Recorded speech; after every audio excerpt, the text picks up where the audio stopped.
Everybody, man, I thank you, brother. Let's go to No Limit. Get back to the Eagles fans who are all fired up. Let's go to No Limit. He's not happy. No Limit. Bro, you can, right, bro, you can hear me. Set some parameters for you. Bro, you can hear. Hold on. Wait. Before you get into the parameters, can you hear me when I say this? I can hear you. Fuck you, Mark Holmes. That's all I'm gonna say. Now go ahead, bro. Yeah, I love Mark Holmes. Mark Holmes is a good guy. I love him too. He's a great podcaster. No Limit. Last week, you joined. Well, hello, good people. Mark Holmes here, and as always, I want to say thank you all for watching, commenting, subscribing, and being part of the Jobu Sports Report. Without you guys, as well as you ladies, you know that this literally does not work. Hope you all are having a great day. Eagle fans are having a hard time coping. They're having a hard time coping right now, and the way that they are going after Jalen Hurts, it's not even funny. Before I get into a little bit of that here, my apologies. I did not do my live stream last night. Had my niece and nephew and things, and I had to get back down here today because we got to take care of the plants and everything else that are here. And next week, I kind of screwed the pooch. I kind of messed up because with my Samsung phone, my Google phone, it ends up like doing albums, just randomly. I guess AI is in my phone doing this thing. And what popped in a few days ago was a video of me and my wife of just basic pics and stuff that they put together. And I was like, this is great because these are pics that are from, probably 7-8 years or so. And I posted it on Facebook and I said 60 because I'm already 60. She'll be 60 next Friday. I said 60 never looked so good. Well, actually, it looks not. It has looked this. It's looked a lot better, actually. At least on this half. My wife, on the other hand, she don't look 60. Be that as it may, I posted that, and so everybody thinks, "Oh my God, happy birthday, Tracy!" So it's actually a little premature. But we're gonna go ahead. Everybody always tells me I work too much. I need to slow down, like Momo always says, slow down. Although today's been holy hell because I thought I'd be here in time for my regular live stream, but I wasn't because the water pump in my truck died on the interstate, and it was like 55 miles to my house, or it was like 100 miles to here. So we had to wait around for about an hour and a half to get the tow truck there so they could tow it, and they actually towed it to the wrong gas station. So Mike's out looking for my truck now, but I finally got here and we got unpacked. But we didn't get here in time to do the live stream. It's already 8 o'clock, and I don't want to take on, smash somebody else's time that does stuff. But we'll be here all day tomorrow starting at 1 o'clock, and I can do some of the other things. And I got to tell you, fiddle leaves. Any of y'all have fiddle leaves? Plants. My wife has had several fiddle leaf plants, and it's one of those plants that literally they just come in and they just slowly die. Just like, and then the leaves are so heavy when they fall, it's like you hear them. And we've gone through and we've had some beautiful ones, and we just have not been able to take care of them. So there was Home Depot had some that were on sale that were smaller ones. And I said, I'm going to take, it was like $10 a piece. I said, I'm going to try them. And I think we got them about 2 months ago. And they probably lost 2 or 3 leaves on them because they're big leaves and things. And I've been trying something different. I've been putting them in a bucket of water for about a half hour or so and letting the roots absorb the water, and then don't water it for about a week and a half. And because I think we'd been overwatering them. And we've been gone for a week, and we came back, and oh my God,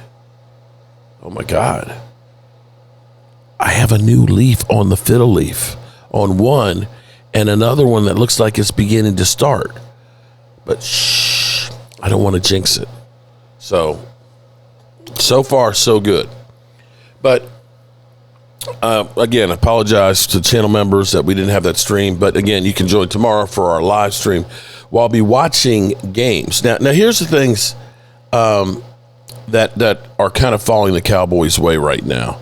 The center that the Lions signed, God, I had it on the tip of my tongue and I forgot.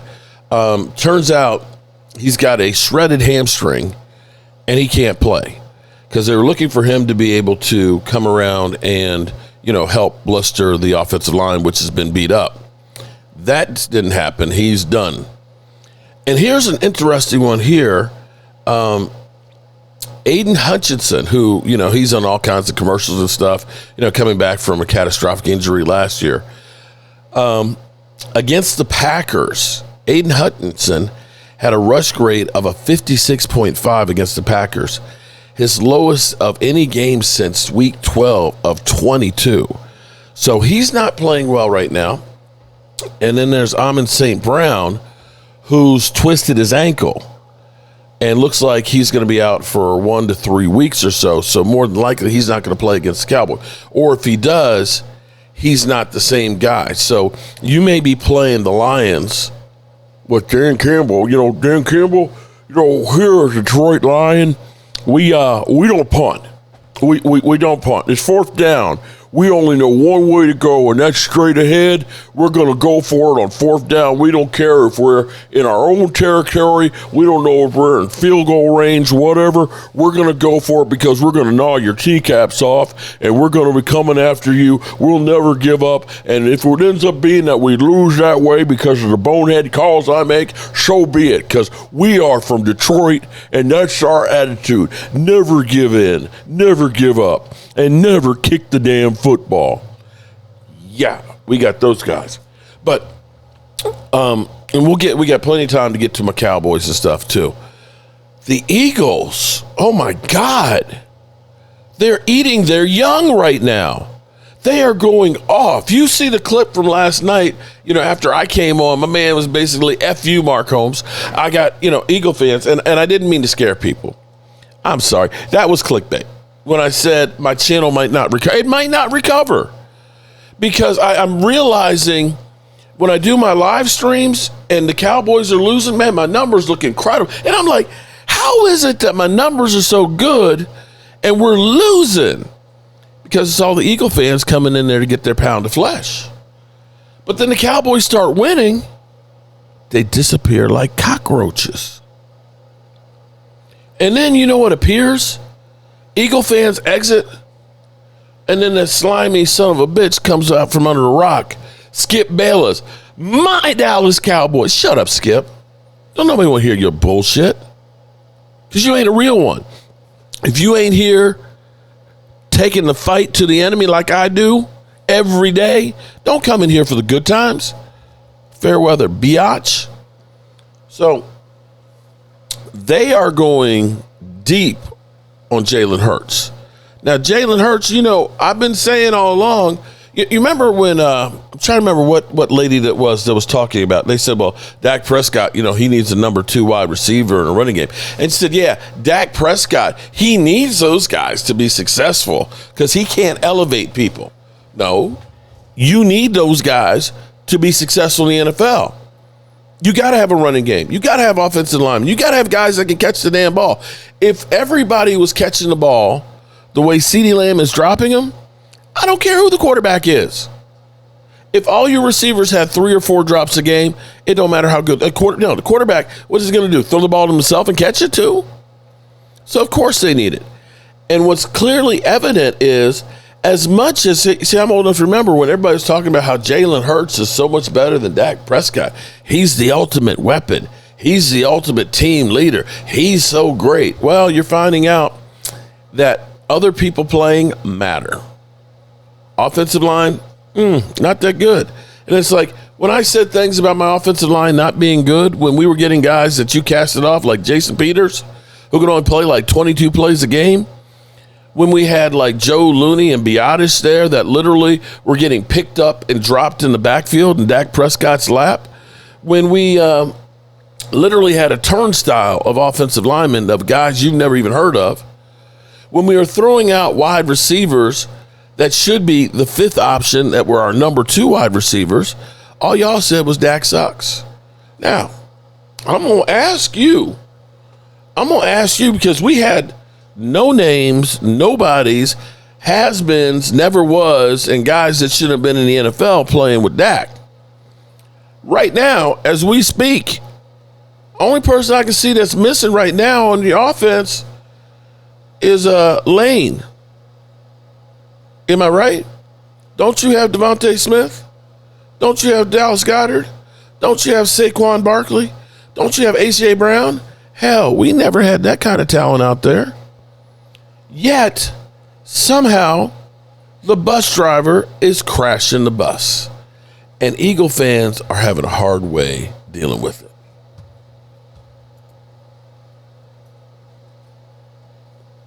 I think the Philadelphia Eagles finally completed the success of their failure. Looking exactly like 2023 all over again. How they got into this pattern yet again and literally went to a season off a Super Bowl. And this was actually fucking passed on. This was actually fucking allowed to happen again. If the ownership doesn't give a shit and the fucking coaches don't give a shit, why should I give a shit? Why should the fan base even care at this point? Sometimes I just have this little tiny bit of hope within my soul that maybe just a little tiny bit would change. And, you know, after I watch a first series offensively from this fucking offense, oh my fucking God, I want to puke everywhere. Nobody believes in this scheme that Nick Sirianni is forcing upon his fucking players. I'm seeing Patullo on the sideline, like, doing this.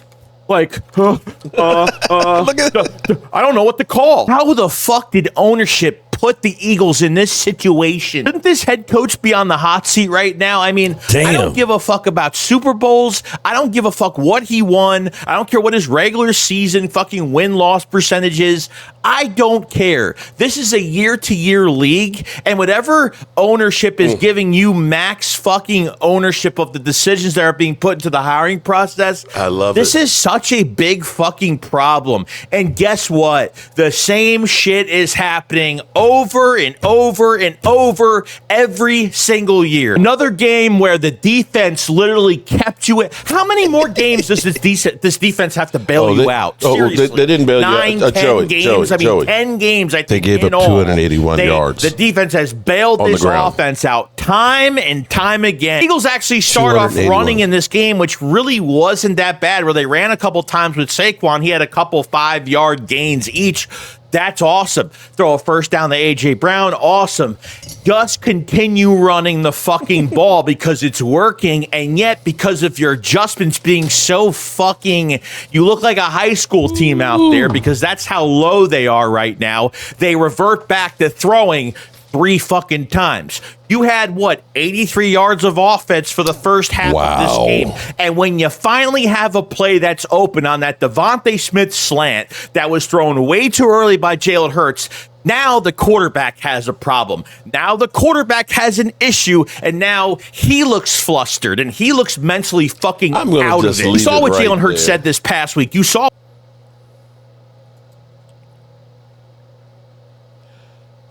Have a nice day.